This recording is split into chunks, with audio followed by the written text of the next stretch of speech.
It was gloomy Friday morning when I arrived at Lochloosa, a middle-of-nowhere siding on the Florida S-line between Ocala and Waldo. An on-track crew was getting out of the way for Q237, southbound auto racks out of Louisville, Kentucky for Tampa.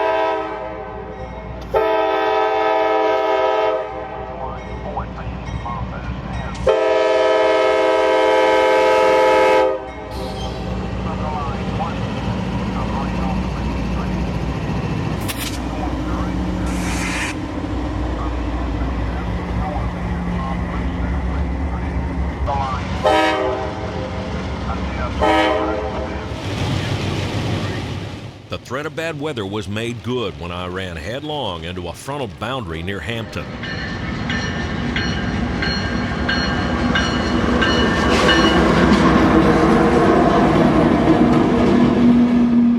The rain had subsided by the time I got to Baldwin. The new track layout is all finished here and trains are running right through.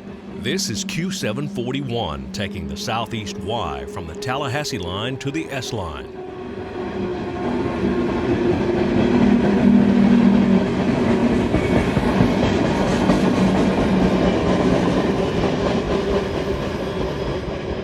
Without slowing down, here came M744, a local working industries west of Jacksonville on the Tallahassee Main, now sometimes referred to as the SP line.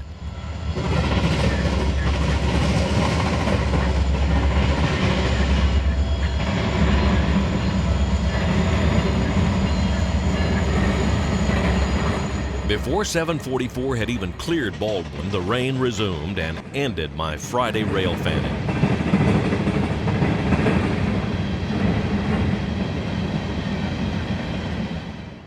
Track PO53, clear signal Dinsmore on 2 track Interstate 31.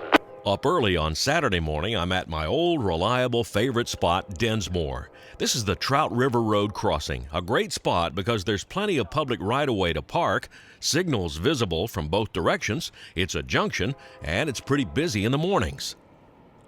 First customer at Dinsmore is Auto Train. PO53 South from Lorton, Virginia to Sanford, Florida, and running every bit of track speed.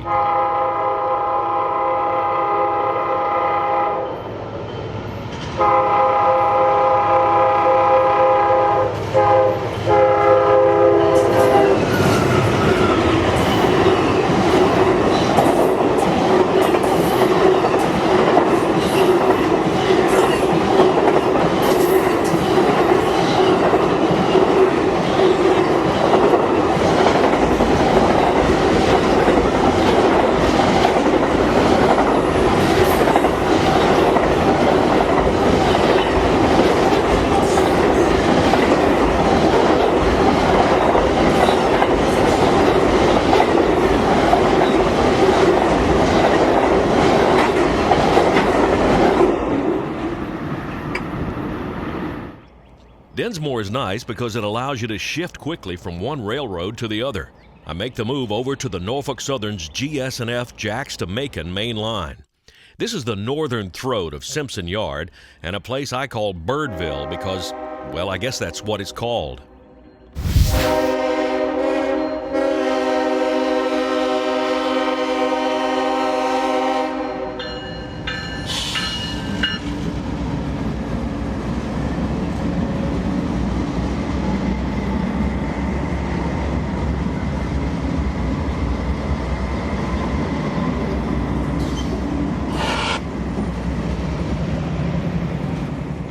Early morning is a pretty good bet here, too. This train, with auto racks leading a block of containers, looks like it's traffic for the FEC.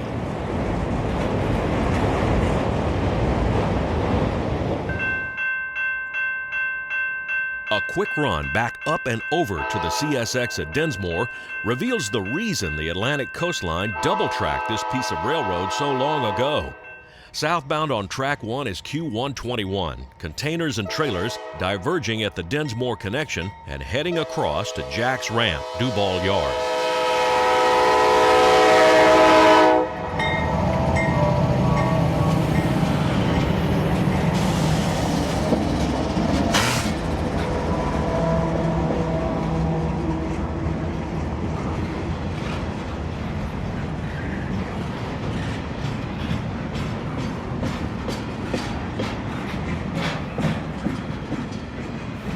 track 91 and 72 south, advance approach, Dinsmore, track 2.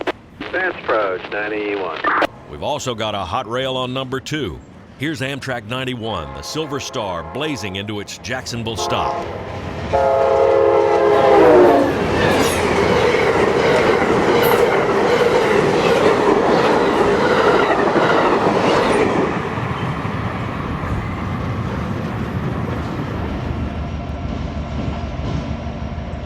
I moved north to Moncrief Yard and the Old Kings Road west side, arriving in time to catch a transfer run off the Southern. BNSF sent along a shiny new SD70 ACE.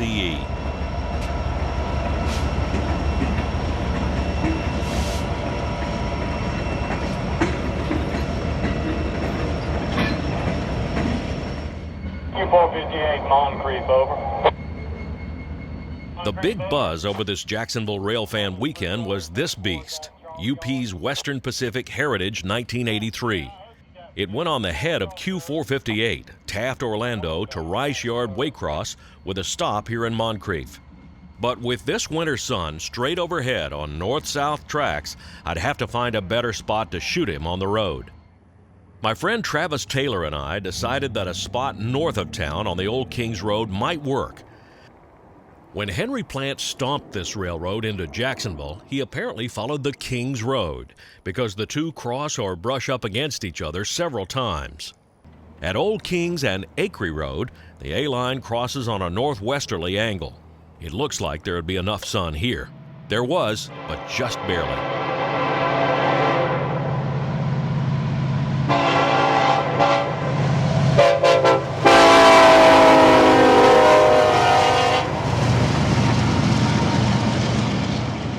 I guess a lot of other rail fans thought of this spot before Travis and I did.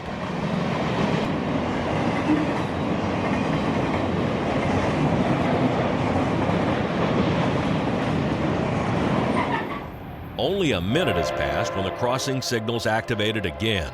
This is the busy double track Nahunta sub, and quiet trains can sneak up on you.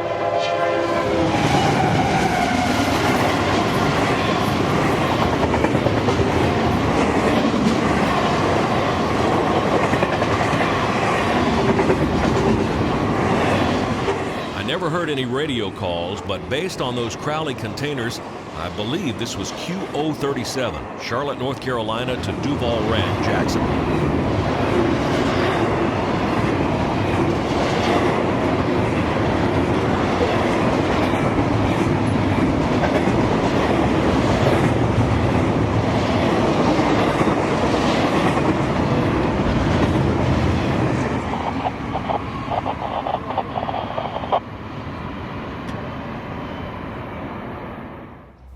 CSX CK90217, clear Dinsmore, track 2, north 4811 up. Afterward, we all split up. I headed back south a little ways to Dinsmore and Civic Club Road. Got there just in time for K902.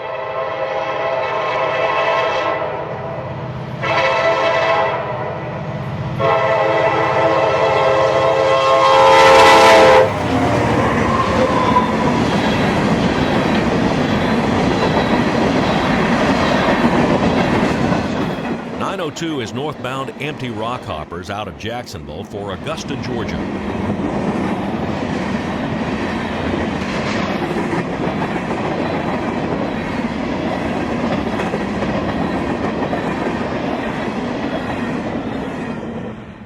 Sliding a little farther south, I came to Edgewood Road. 47222 got a clearance through tail lead in CSX 7343, 2 try south. In the middle of the day, in the middle of winter, the sun angle is terrible in this part of Florida for these north-south railroads. But you shoot what's in front of you. In front of me was this southbound mixed freight, Dash 8's pulling.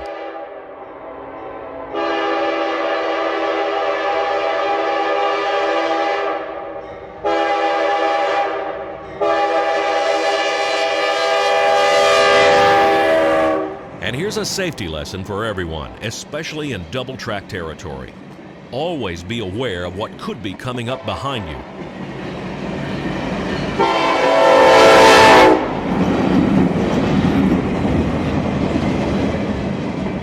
More UP UP engines, this is a power move out of Moncrief Yard up to Dinsmore Connection and into Duval Yard. These two locomotives will pull R-177 to Orlando this afternoon.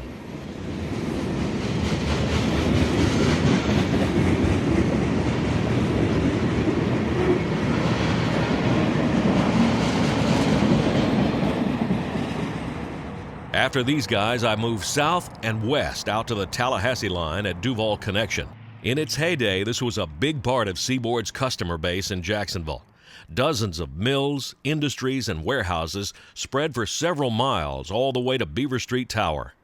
This is the Lehigh Lead, still in use, 90-pound rail, date stamped 1925. Concrete ties installed sometime later. Down one of the leads are industry tracks, just like this one. This is the curiously named Highway Avenue. Lots of industrial action here. This old creosote wooden trestle is classic Seaboard airline design from the 50s and early 60s, still in use. Crossing warnings still have 8-inch signals. Back out on the main line, Q045 has come south out of Moncrief Yard to catch its train at the ramp. Q045 is nightly UPS traffic to Tampa. It's the old 189. Like many of the trains we've seen today, Q045 is powered by Union Pacific engines.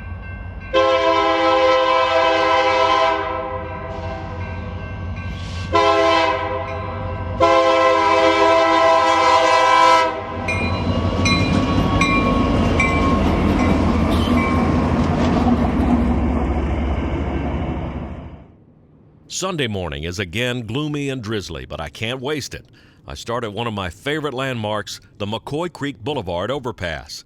It's a back street just west of downtown Jacksonville and 3 blocks south of the Dennis Street Warehouse District. But Seaboard Coastline boldly put its name on the bridge, and it's still there. 91 Amtrak 119 South. Clear Beaver, clear Dukes, track 10.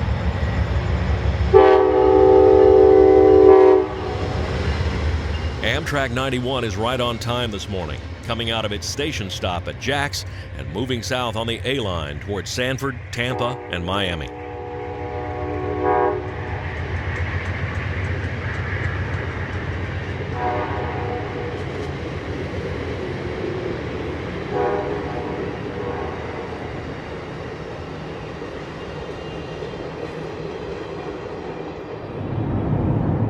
After 91, I made a quick excursion up to Folkestone, Georgia to meet up with folks from the ACL and SAL Historical Society. One of my first discoveries long ago on the Florida Funnel was Dial Hill.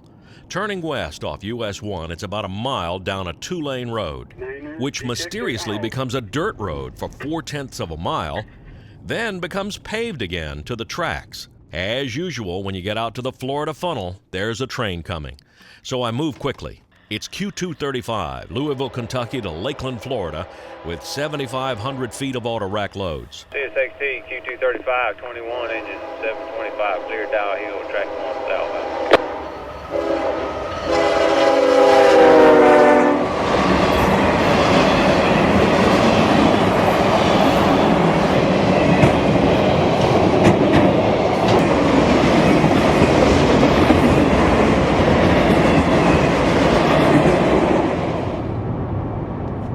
As I got up near Hilliard, I hear Q453 coming south, so I ducked into Henry Smith Road. Not the most photogenic spots, but I couldn't be choosy this morning.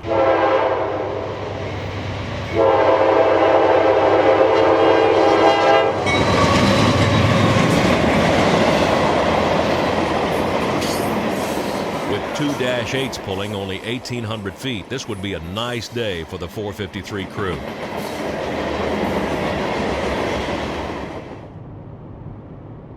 After Q453, I moved on to Folkestone, but couldn't stay long because a thunderstorm washed us out. Heading back south and home, the thunderstorm followed me until about Orange Heights, when I caught up to Q237 heading south. The 4-lane US 301, along with the rain, allowed me to slow down and pace him. Q237, 21, into 9039, clear single north end Hawthorne, 9039 south out.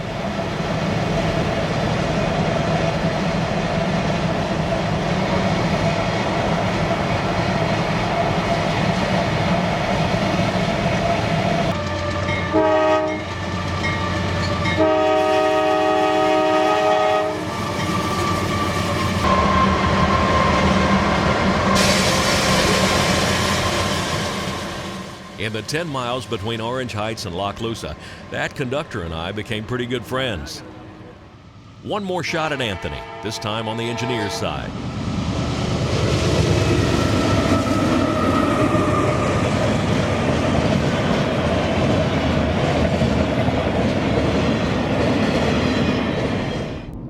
As I approach the north side of Ocala, I hear the Tropicana juice train calling signals through town. Again, no time to be choosy. I dash into a known access point at Distant to Silver Springs with not 10 seconds to spare. CSX 74 to 23 got a clear open. We're moving north within the CSX.